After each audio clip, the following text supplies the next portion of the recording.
Hey, everybody. Welcome back for another deep dive. Sometimes we find a story and it's just like ripped from the headlines, right? Hmm. And it's crazy what's going on. Absolutely. Sometimes truth is stranger than fiction, as they say. And today we've got one that I think you're going to find really interesting. It all comes down to a legal tactic called adoptive admission, which is kind of a fancy way of saying that sometimes someone's silence can actually be used against them. It's a fascinating concept, and we've got a case that illustrates it perfectly. All right, so to set the stage, we have two sisters, Brittany Henry and Shanier Richmond, and they're suing their insurance companies, Geico and Assurant. Right. They're claiming that their policy was wrongfully canceled, which on the surface sounds like a pretty standard insurance dispute. You would think so, right? Happens all the time. Yeah. But in this case, there are some pretty unusual circumstances surrounding the judge's actions that make this one stand out. So this is Judge Whitten, right? That's right, Judge Whitten. What happened? What was so strange about the way he was handling this case? So initially, their case was assigned to a different judge, Judge Ostrowski, and everything seemed to be moving along as expected. Okay. But when Judge Whitten took over their lawyer, Mike Siegel started to notice a pattern of decisions that seemed to consistently favor the insurance companies. Interesting. So what kind of decisions are we talking about here? Was it just a general sense that the judge was biased, or were there specific rulings that raised red flags? It was definitely more than just a feeling. The timing of some of his rulings seemed very deliberate, almost as if he was intentionally trying to obstruct the sisters' case. Okay, give me an example. What happened? Well, one of the biggest issues was when he struck down their motion for summary judgment just a few days before their oral arguments were scheduled. Wow, so he basically shut down their case right before they had a chance to fully present their arguments. Exactly. And to make matters worse, just 9 days before they were eligible to refile Judge Whitten ruled in favor of the insurance companies. Oh, wow, so he blocked them at every turn? It really seemed that way. So they had no opportunity to make their case? It certainly appeared that he was trying to prevent them from having their day in court. So what did their lawyer do? I mean, how do you fight back against a judge who seems determined to rule against you no matter what? Well, this is where Siegel's strategy gets really interesting. He decided to use this tactic called adoptive admission to try to expose what he believed was going on. Okay, I'm intrigued. Explain how this works. How do you use someone's silence against them? Basically, Siegel sent a very detailed email to Judge Whitten outlining all of the instances where he felt the judge's actions were questionable or improper. So he's basically calling out the judge, putting all the suspected misconduct on the record. Precisely. He was laying it all out, hoping to force the judge to respond. That's a bold move. Yeah. What was he hoping to achieve with that? If the judge was truly acting impartially, you'd think he would have addressed the concerns, right? Maybe even clarified his reasoning behind those decisions. Yeah, I think so. But Siegel was betting that the judge wouldn't be able to provide a legitimate explanation for his actions. So by remaining silent, he would essentially be admitting guilt. Okay, so the silence itself becomes the evidence. Yes, exactly. So what happened? How did Judge Whitten react to this email? Well, he did respond, but not in the way you might expect. He didn't try to refute the allegations or offer any explanations for his actions. What did he do? He chastised Siegel for sending the email. What? Are you serious? Yeah, he basically scolded him for daring to question his authority. Oh, wow. That's incredible. But here's the thing. He did put the email on the record. He acknowledged receiving it and included it in the case file. But he didn't address any of the points that Siegel raised. Nope, not a single one. So basically, he's acknowledging that he's been accused of this misconduct, but he's choosing to ignore it. Exactly. And that's the genius of the adoptive admission. By refusing to deny the allegations, Judge Whitten is essentially confirming them. So even though he didn't say anything, his silence speaks volumes. It's a powerful legal tactic when used correctly. This is already so much more than a simple insurance case. Yeah. It feels like we're uncovering something much bigger. We are just getting started. Welcome back. Before the break, we were discussing how Siegel was using that adoptive admission tactic to expose Judge Whitten's potential misconduct. And what makes this even more alarming is that it might not end with just the judge. Oh, really? What could be bigger than a judge potentially obstructing justice? I mean, where could this even go from here? Well, Siegel's email and his subsequent analysis hint at something much more serious: violations of the Racketeer Influenced and Corrupt Organizations Act.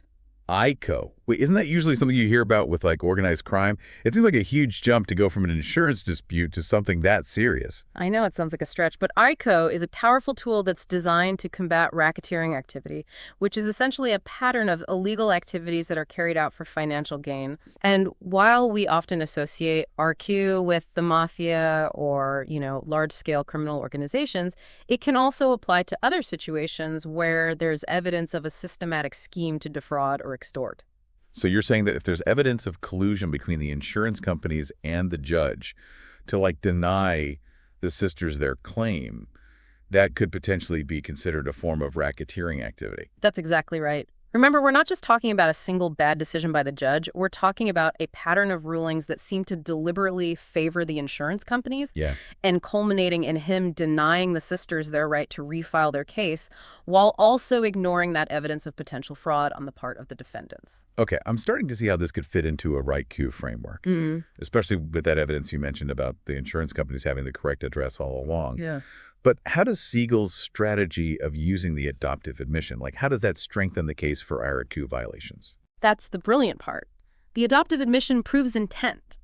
By refusing to address the very specific and serious allegations in that email, Judge Whitten essentially confirmed that his actions were deliberate, not just oversights or errors in judgment. Right. And this is a critical element in proving RICO violations because it establishes that the actions were part of a planned scheme, not isolated incidents.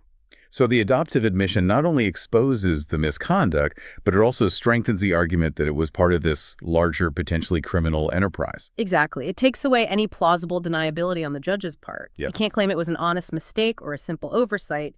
His silence in the face of such damning evidence speaks volumes. So this is getting pretty intense. If this case does end up going down the RICO path, what are the potential consequences for those involved? I mean, what are we talking about here?